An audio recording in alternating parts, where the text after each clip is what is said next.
ಪೊಲೀಸರು ತಡರಾತ್ರಿ ಅನಧಿಕೃತ ಪಬ್, ಬಾರ್ ಅಂಡ್ ರೆಸ್ಟೋರೆಂಟ್ಗಳ ಮೇಲೆ ದಾಳಿ ನಡೆಸಿದ್ದಾರೆ.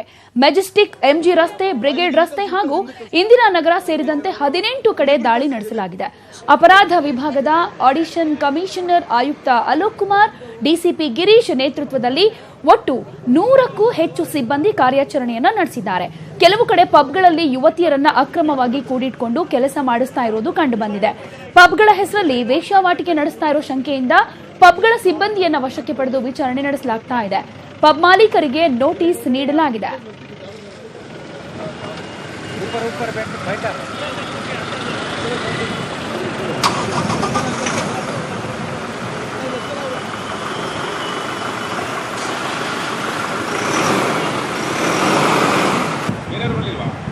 ಬರ್ತದೆ.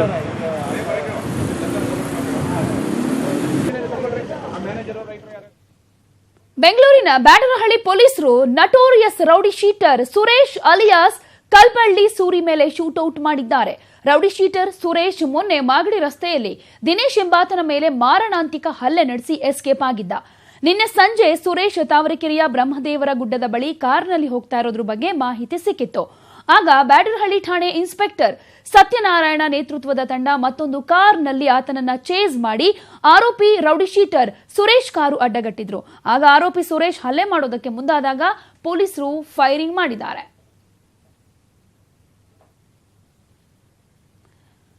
ಬ್ಯಾಡರಹಳ್ಳಿ ಬಳಿ ಆರೋಪಿ ರೌಡಿ ಶೀಟರ್ ಸುರೇಶ್ ಮೇಲೆ ಪೊಲೀಸರು ಶೂಟೌಟ್ ಮಾಡಿದ್ದಾರೆ. ಅಂದ್ರೆ ಅರೆಸ್ಟ್ ಮಾಡೋದಕ್ಕೆ ಹೋದಂತ ಸಂದರ್ಭದಲ್ಲಿ ಆತ ಪೊಲೀಸರ ಮೇಲೆಯೇ ಹಲ್ಲೆ ಮಾಡೋದಕ್ಕೆ ಮುಂದಾದ. ಹೀಗಾಗಿ ಪೊಲೀಸರು ಆತ್ಮರಕ್ಷಣೆಗಾಗಿ ಆತನ ಮೇಲೆ ಒಂದು ಸುತ್ತು ಫೈರಿಂಗ್ ಅನ್ನ ಮಾಡಿದ್ದಾರೆ. ದಿನೇಶ್ ಮೇಲೆ ಮಾರಣಾಂತಿಕ ಹಲ್ಲೆಯನ್ನ ಮಾಡಿದ್ದ ಈತನನ್ನ ಅರೆಸ್ಟ್ ಮಾಡೋದಕ್ಕೆ ಹೋದಾಗ ಬ್ಯಾಡರಹಳ್ಳಿಯ ಬಳಿ ಪೊಲೀಸರ ಮೇಲೆ ಈತ ಹಲ್ಲೆಗೆ ಮುಂದಾದ. ಆ ಸಂದರ್ಭದಲ್ಲಿ ಈತನ ಮೇಲೆ ಫೈರಿಂಗ್ ಮಾಡಿದ್ದಾರೆ. ಈ ಸಂದರ್ಭದಲ್ಲಿ ಪೇದೆ ಜ್ಯೋತಿ ಪ್ರಕಾಶ್ಗೆ ಗಾಯವಾಗಿದೆ.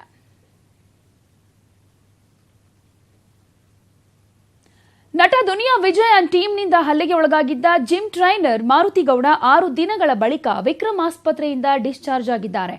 ಹಲ್ಲೆಯಿಂದಾಗಿ ಮಾರುತಿ ಗೌಡ ತುಟಿಗೆ ಗಂಭೀರವಾದ ಗಾಯವಾಗಿದ್ದು 15 ಹೊಲಿಗೆ ಹಾಕಲಾಗಿದೆ. ಹೀಗಾಗಿ ಹೆಚ್ಚು ಮಾತನಾಡದಂತೆ ವೈದ್ಯರು ಸೂಚಿಸಿದ್ದಾರೆ. ಹಲ್ಲೆಯಿಂದಾಗಿ ಮಾರುತಿ ಗೌಡ ಕಣ್ಣು ಈಗಲೂ ಮಂಜಾಗ್ತಾ ಇದ್ದು 2 ದಿನಕ್ಕೊಮ್ಮೆ ಆಸ್ಪತ್ರೆಗೆ ಬಂದು ಚೆಕಪ್ ಮಾಡಿಸಿಕೊಳ್ಬೇಕು ಅಂತ ವೈದ್ಯರು ಹೇಳಿದ್ದಾರೆ. ಈ ನಡುವೆ ಇಂದು ದುನಿಯಾ ವಿಜಯ್ ಜಾಮೀನು ಅರ್ಜಿ ಸೆಷನ್ ಕೋರ್ಟ್ನಲ್ಲಿ ವಿಚಾರಣೆ ನಡೆಯಲಿದೆ. ಮಾರುತಿ ಗೌಡಗೆ ಮೇಜರ್ ಗಾಯಗಳೇನೂ ಆಗಿಲ್ಲ, ಈಗಾಗಲೇ ಡಿಸ್ಚಾರ್ಜ್ ಆಗಿದ್ದಾರೆ ಅನ್ನೋ ಅಂಶವನ್ನ ದುನಿಯಾ ವಿಜಯ್ ಪರ ವಕೀಲರು ಮುಂದಿಟ್ಟು ಬೇಲ್ ಕೇಳೋ ಸಾಧ್ಯತೆ ಇದೆ.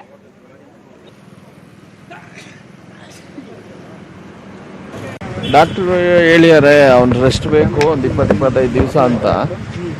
ಮತ್ತು ಎವ್ರಿ 2 days ಬರಬೇಕು ಚೆಕಪ್ಗೆ. ಅವನಿಗೆ ರೆಸ್ಟ್ ಬೇಕು. ಮತ್ತು ಆ ಸ್ಟಿಚಸ್ ಹಾಕಿರೋದು ಇನ್ನೂ ಬಾಯಿ ಬಿಡೋಕ್ಕಾಗ್ತಾಯಿಲ್ಲ. ನೀವೇ ನೋಡಿದ್ರಿ, ಇವಾಗ ನಿಮ್ಮ ಪ್ರೆಸೆನ್ಸಲ್ಲೇ ಇದ್ದಾರೆ ಅವರು. ಸೊ ಅವನು ಆ ಎನರ್ಜಿ ಲೆವೆಲಲ್ಲಿ ಇಲ್ಲ. ಮತ್ತು 5 ಅದೇ ಮೇಯ್ನ್ ಇರೋದು. ಅದು 20-25 ಡೇಸಲ್ಲಿ ಅದು ಬ್ಲಡ್ ಕ್ಲಾಟ್ ಎಲ್ಲ ಕಮ್ಮಿ ಆಯಿತು ಅಂದರೆ ಇದಾಗ್ಬೋದು ಅಂತ ಹೇಳಿದ್ದಾರೆ. ತಿರ್ಗಾ ಒಂದು ಟೆಸ್ಟಿಂಗ್ ಇದೆ.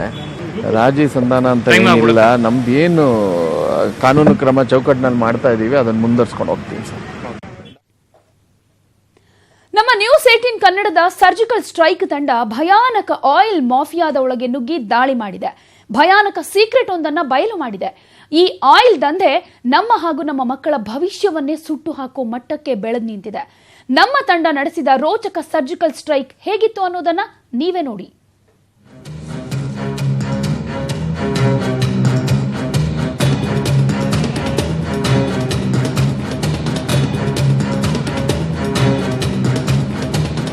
ಈ ರೀತಿ ನ್ಯೂಸ್ 18 ಕನ್ನಡದ ಸರ್ಜಿಕಲ್ ಸ್ಟ್ರೈಕ್ ತಂಡ ಹಾಗೂ ಕೋಲಾರದ ಮಾಲೂರು ಪೊಲೀಸರು ಡೆಡ್ಲಿ ಆಯಿಲ್ ಮಾಫಿಯಾದ ಮೇಲೆ ದಾಳಿ ಮಾಡಿತು.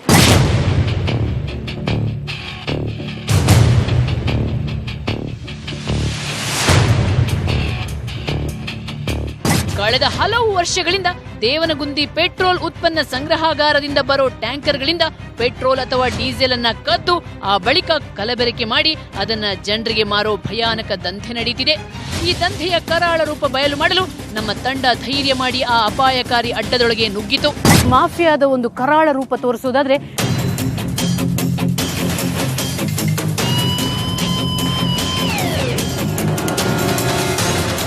ನೋಡಿ, ಇದು ಪೆಟ್ರೋಲ್ ತುಂಬಿಸುವಂತಹ ಜಾಗ. ಇವರು ಡೈರೆಕ್ಟಾಗಿ ಆ ದೇವನಗುಂದಿಯಿಂದ ಬರುವಂತಹ ಈ ಪೆಟ್ರೋಲ್ ಟ್ಯಾಂಕರ್ ಏನಿದೆ ಇದನ್ನು ಅಡ್ಡದಾರಿಯಲ್ಲಿ ಇದು ಮಾಡ್ತಾರೆ. ಮುಖ್ಯವಾಗಿ ಇವ್ರು ಏನು ಮಾಡ್ತಾರೆ ಅಂದರೆ ಇವರ ಪ್ರತಿ ಗಾಡಿಗಳಲ್ಲೂ GPS ಇರುತ್ತಂತೆ. ಅದು GPS ಅನ್ನು ಒಂದು ದೂರದಲ್ಲಿ ಎಲ್ಲೋ ಇಟ್ಕೊಂಡು ಅಲ್ಲಿ ಯಾರಿಗೂ ಅವರ ಓನರ್ಗಳಿಗೆ ಎಲ್ಲಿ ತಲುಪಬೇಕು ಅಂತ ಜಾಗಗಳಿಗೆ ತಲುಪದ ರೀತಿಯಲ್ಲಿ ಮಾಡಿಕೊಂಡು ಇವರು ಈ ಕಳ್ತನದ ಕೆಲಸವನ್ನು ಮಾಡ್ತಾರೆ. ಇದೊಂದು ದೊಡ್ಡ ಮಾಫಿಯಾ ಆಗಿದೆ. ಈ ದಂಧೆಗೆ ಬ್ರೇಕ್ ಹಾಕಲು ಕೋಲಾರ ಎಸ್ಪಿ ರೋಹಿಣಿ ಕಟೋಚ್ ಅವರನ್ನ ರಿಕ್ವೆಸ್ಟ್ ಮಾಡಿದಾಗ ಅವರು ತಕ್ಷಣ ಪೊಲೀಸರ ತಂಡವೊಂದನ್ನ ರಚಿಸಿ ನಮ್ಮ ಜೊತೆ ಕಳುಹಿಸಿಕೊಟ್ರು. ಆ ತಂಡ ಮಾಫಿಯಾ ಅಡ್ಡದೊಳಗೆ ನುಗ್ಗಿ ದಾಳಿ ಮಾಡಿ ಹಿಂದೂಸ್ತಾನ್ ಪೆಟ್ರೋಲಿಯಂ ಕಂಪನಿಯ ಟ್ಯಾಂಕರ್ ಹಾಗೂ 3 ದಂಧೆಕೋರರನ್ನ ಅರೆಸ್ಟ್ ಮಾಡಿದ್ರು. ಅದರಲ್ಲಿ ಒಂದು ಟ್ಯಾಂಕರ್ ಮತ್ತೆ 3 ಜನ ಆಸಾಮಿಗಳಿಗೆ ನಾವು ಚಿಕ್ಕ ತಿರುಪತಿ ಮಾಲೂರಲ್ಲಿ ವಶಕ್ಕೆ ತಗೊಂಡಿದ್ದೀವಿ, ನಮ್ಮ DCIB ತಂಡ. ಅದರ ಸಂಬಂಧಪಟ್ಟ ಅವರು ಒಂದು ಡೀಸೆಲ್ ಟ್ಯಾಂಕ್ ಇಂದ ಸ್ವಲ್ಪ ಡೀಸೆಲ್ ತೆಗೆದು ಅದರಲ್ಲಿ ಒಂದು ಸೀಮೆಹಣ್ಣು ಮಿಕ್ಸ್ ಮಾಡಿ ಚೆನ್ನಾಗಿ ಒಂದು ಮೋಸ ಮಾಡ್ತಾ ಇದ್ರು. ಅದರ ಸಂಬಂಧಪಟ್ಟ ಈಗಾಗಲೇ ಅವರಿಗೆ ವಶಕ್ಕೆ ತಗೊಂಡು ನಾವು ಒಂದು EC ಆಕ್ಟ್ ಕೇಸ್ ರಿಜಿಸ್ಟರ್ ಮಾಡಿದ್ದೀವಿ. 3 ಜನದ್ದು ವಿಚಾರಣೆನೂ ನಡೀತಾ ಇದೆ. ಈ ಮಾಫಿಯಾಕ್ಕೆ ಇನ್ನೊಂದು ಡೇಂಜರಸ್ ರೂಪ ಇದೆ, ಅದೇ ಬೌಸಿಂಗ್ ಬಿಸ್ನೆಸ್. ಅಂದ್ರೆ ಅಕ್ರಮ ಟ್ಯಾಂಕರ್ಗಳಲ್ಲಿ ಕಲಬೆರಕೆ ಡೀಸೆಲ್ ಪೆಟ್ರೋಲ್ ಅನ್ನ ಕಂಡಲ್ಲಿ ಮಾರೋ ದಂಧೆ.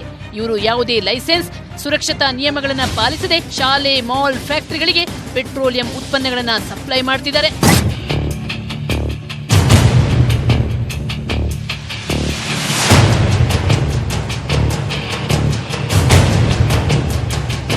ಈ ರೀತಿ ಮಾಡೋದು ಭಾರಿ ಅಪಾಯಕಾರಿ. ಇದನ್ನ ನಡೆದಾಡೋ ಪೆಟ್ರೋಲ್ ಬಾಂಬ್ ಅಂದ್ರೂ ತಪ್ಪಾಗಲಾರದು. ಸಣ್ಣ ನಿರ್ಲಕ್ಷ್ಯದ ಕಿಡಿ ಒಂದೇ ಸಲ 100 ಜನರನ್ನ ಸುಟ್ಟು ಹಾಕಬಹುದು. ಆದ್ರೂ ಈ ದಂಧೆ ಬಿಂದಾಸಾಗಿ ನಮ್ಮ ರಾಜ್ಯ ರಾಜಧಾನಿಯಲ್ಲಿ ನಡೀತಾ ಇದೆ. ಆದ್ರೆ ಈ ಭಯಾನಕ ಮಾಫಿಯಾದ ಭೀಕರತೆಗೆ ಬ್ರೇಕ್ ಹಾಕಲು ಸರ್ಕಾರಕ್ಕೆ ತಾಕತ್ತೇ ಇಲ್ಲದಿರೋದು ದೊಡ್ಡ ದುರಂತ. ಕ್ಯಾಮರಾಮನ್ ಗಗನ್ ಗೌಡ ಜೊತೆ ರಂಜಿತ್ ಹಾಗೂ ವಿಜಯಲಕ್ಷ್ಮಿ ಶಿವರೂರು, ನ್ಯೂಸ್ 18 ಕನ್ನಡ. ನಿನ್ನೆಯ ಬಿಬಿಎಂಪಿ ಮೇಯರ್ ಗಿರಿ ಕಾಂಗ್ರೆಸ್ ಕೈ ಸೇರಿದ್ದಕ್ಕೆ ಅಸಲಿ ಕಾರಣ ಏನ್ ಗೊತ್ತಾ? ಮತ್ತೆ ಆಪರೇಷನ್ ಕಮಲ ಫೇಲ್ ಆಗಿದ್ ಯಾಕೆ? ಯಡಿಯೂರಪ್ಪ ಆಸೆಗೆ ಸೋಲಾಗಿದ್ದು ಹೇಗೆ? ಆ ಎಕ್ಸ್ಕ್ಲೂಸಿವ್ ಸ್ಟೋರಿ ನಿಮ್ಮ ಮುಂದೆ. ಬಿಜೆಪಿ ಸೋಲಿಗೆ ಕಾರಣವಾಗಿದ್ದ ಅಸಲಿ ರಹಸ್ಯವೇ ಬೇರೆ. ಬಿಜೆಪಿ ಸೋಲಿನ ಹಿಂದಿತ್ತು ಇಬ್ಬರು ದಿಗ್ಗಜರ ಒಳಜಗಳ.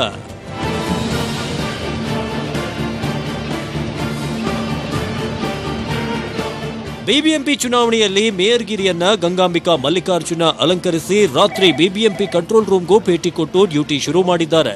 ಆದರೆ ಕುರ್ಚಿ ಕಳೆದುಕೊಂಡಿದ್ದು ಯಾಕೆ ಅಂತ ಹುಡುಕಿದಾಗ ಗೊತ್ತಾಗಿದ್ದು ಬಿಜೆಪಿಯ ಇಬ್ಬರು ನಾಯಕರ ಒಳಜಗಳ. ಅವರೇ ಆರ್ ಅಶೋಕ್ ಅಂಡ್ ಅರವಿಂದ ಲಿಂಬಾವಳಿ.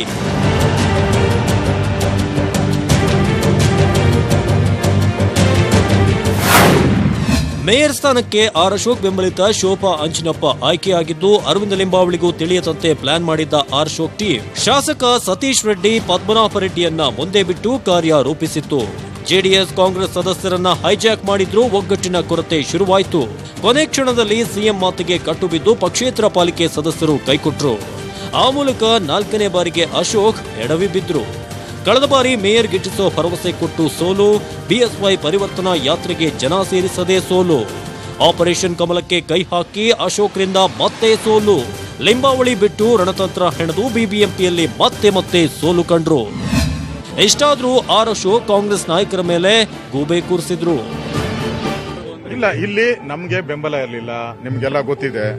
ನಾವು ಬೆಂಬಲನ ಮಾಡಿದಿರಿ, ಪ್ರಯತ್ನ ಮಾಡಿದಿರಿ, ಸಫಲನೂ ಕೂಡ ಆಗಿದ್ರಿ. ಇವತ್ತು ಗೂಂಡಾಗಿರಿಯಿಂದ ನಮ್ಮ ಕ್ಯಾಂಡಿಡೇಟ್ನ ಎತ್ಕೊಂಡು ಹೋಗಿದ್ದಾರೆ ಅವರು. ಅದರಿಂದ ಅವ್ರ ಸಫಲತೆ ಆಗಿದೆ ಹೊರತು ಇದರಲ್ಲಿ ಅವ್ರದ್ದು ಹೇಳ್ಕೊಳ್ಳುವಂತ ಯಾವುದೇ ರೀತಿ ಸಾಧನೆ ಇಲ್ಲ. ಇಷ್ಟೊಂದು ಪಾಡುಗಳು ಬೀಳುವಂತ ಪರಿಸ್ಥಿತಿ, ಇಷ್ಟೆಲ್ಲ ಬೆಂಬಲ ಇದ್ದು ಸರ್ಕಾರ ಇದ್ದು ರೆಸಾರ್ಟ್ಗಳಿಗೆಲ್ಲ ಹೋಗಿ ಬಂದ್ರು. ಹೋರಾಟ ಮಾಡ್ತೀರಿ ಅಷ್ಟೇ. ವಿರೋಧ ಪಕ್ಷವಾಗಿ ನಾವು ಹೋರಾಟ ಮಾಡಬೇಕು. ಟಾರ್ಗೆಟ್ ಬೆಂಗಳೂರು 2019ಕ್ಕೆ ಹಿನ್ನಡೆ. ಹಾಲಿ 3 ಸಂಸದರಿಗೆ ತಳಮಳ. ಮುಂಬರುವ ಲೋಕಸಭೆ ಚುನಾವಣೆಯಲ್ಲಿ ಹೇಗಾದ್ರೂ ಮಾಡಿ ಬೆಂಗಳೂರಿನ 3 ಕ್ಷೇತ್ರಗಳನ್ನ ಗೆಲ್ಲಬೇಕು. ಅದಕ್ಕೆ ಬಿಬಿಎಂಪಿ ಚುಕ್ಕಾಣಿ ಹಿಡಿಯಬೇಕು ಅಂತ ಆರ್ ಅಶೋಕ್ಗೆ ಜವಾಬ್ದಾರಿ ಕೊಟ್ಟಿತ್ತು. ಆದರೆ ಅರವಿಂದ ಲಿಂಬಾವಳಿ ಸಾಥ್ ಕೊಡ್ಲಿಲ್ಲ. ಈಗ ಬೆಂಗಳೂರಿನ 3 ಲೋಕಸಭೆ ಚುನಾವಣೆ ಕತೆ ಏನು ಅನ್ನೋ ತಳಮಳ ಕಮಲ ಕಲಿಗಳಲ್ಲಿ ಶುರುವಾಗಿದ್ರೆ ಇಬ್ಬರು ಫ್ಲಾಪ್ ಸ್ಟಾರ್ಗಳ ಪ್ಲಾನ್ ಅಟ್ಟರ್ ಫ್ಲಾಪ್ ಆಗಿ ಹೈಕಮಾಂಡ್ ಮುಂದೆ ವೀಕ್ ಆಗಿದ್ದಾರೆ. Ramesh Hirejamburu, political bureau, news 18 Kannada. ನಮ್ಮದು ಜನಪರ ಸರ್ಕಾರ, ಬಡವರ ಸರ್ಕಾರ. ಯಾರು ಬೀದಿಗೆ ಬರಬಾರದು ಅಂತ ಮಂತ್ರಿ ಮಹೋದಯರಾವ್ ಬಬ್ಬೆ ಹೋಗ್ತಾರೆ. ಆದ್ರೆ ಭವಿಷ್ಯ ರೂಪಿಸಬೇಕಾದ 100 ಮಕ್ಕಳೇ ಇವತ್ತು ಬೀದಿಯಲ್ಲಿ ಪಾಠ ಕೇಳೋ ದುಸ್ಥಿತಿ ಇದೆ. ಈ ಸ್ಟೋರಿ ನೋಡಿ ಅದೇನು ಅಂತ ನಿಮಗೆ ಗೊತ್ತಾಗುತ್ತೆ. ದೇಶದಲ್ಲಿ ಶೈಕ್ಷಣಿಕವಾಗಿ ಹಿಂದುಳಿದ ಪ್ರದೇಶದ ಪಟ್ಟಿಯಲ್ಲಿ ರಾಯಚೂರು ಜಿಲ್ಲೆಯೂ ಒಂದು. ಇದನ್ನ ಉದ್ಧಾರ ಮಾಡಬೇಕಾದ ಸರ್ಕಾರ ಈ ಕಡೆ ತಿರುಗಿಯೂ ನೋಡಿಲ್ಲ. ಜಿಲ್ಲಾಡಳಿತನೂ ಹಾಳಾಗಿ ಹೋಗ್ಲಿ ಅಂತ ಸುಮ್ಮನಿದೆ. ಅಧಿಕಾರಿಗಳ ಹೊಣೆಗೇಡಿತನಕ್ಕೆ ಈಗ ರಾಯಚೂರು ನಗರದ ಒಳಗೆ ಇರುವಂತಹ LBS ಸರ್ಕಾರಿ ಪ್ರಾಥಮಿಕ ಶಾಲಾ ಮಕ್ಕಳು ಬಯಲಲ್ಲೇ ವಿದ್ಯಾಭ್ಯಾಸ ಮಾಡುವ ದಯನೀಯ ಸ್ಥಿತಿ ಬಂದಿದೆ.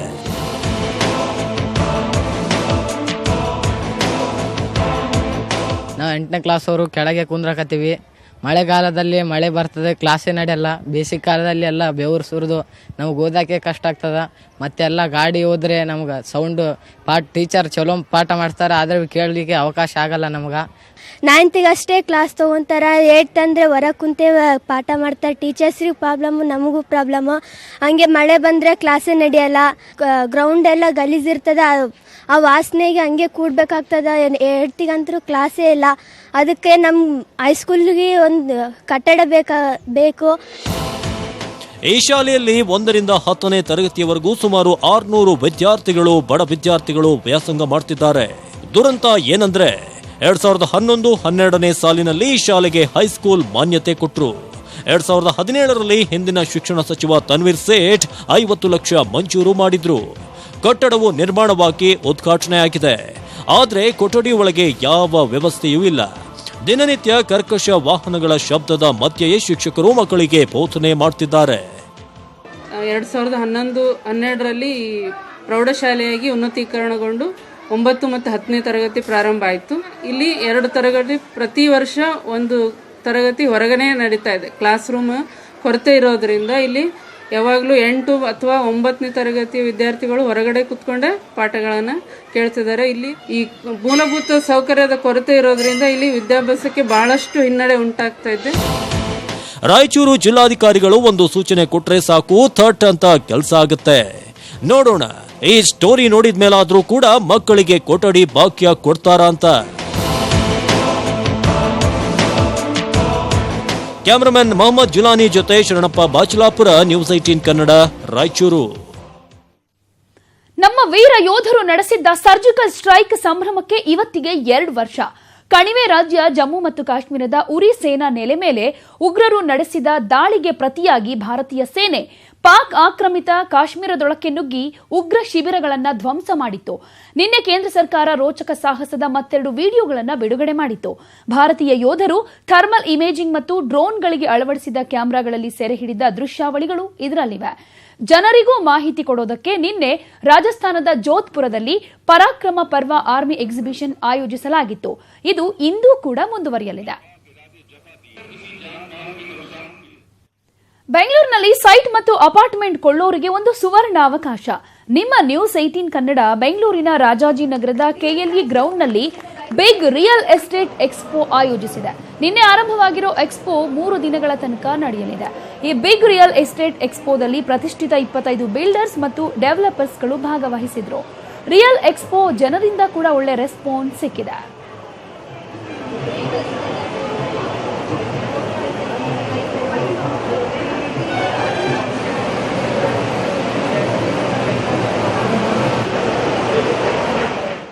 ಇದಿಷ್ಟು ಇವತ್ತಿನ ಕನ್ನಡ ನಾಡಿಯಲ್ಲಿನ ಪ್ರಮುಖ ಸುದ್ದಿ. ಈಗ ಒಂದು ಬ್ರೇಕ್ ಇರುತ್ತೆ. ಬ್ರೇಕ್ ಆದ್ಮೇಲೆ ಮನಿ ಡಾಕ್ಟರ್ ಪ್ರಸಾರವಾಗುತ್ತೆ. ನೋಡ್ತಾ ಇರಿ ನ್ಯೂಸ್ 18 ಕನ್ನಡ.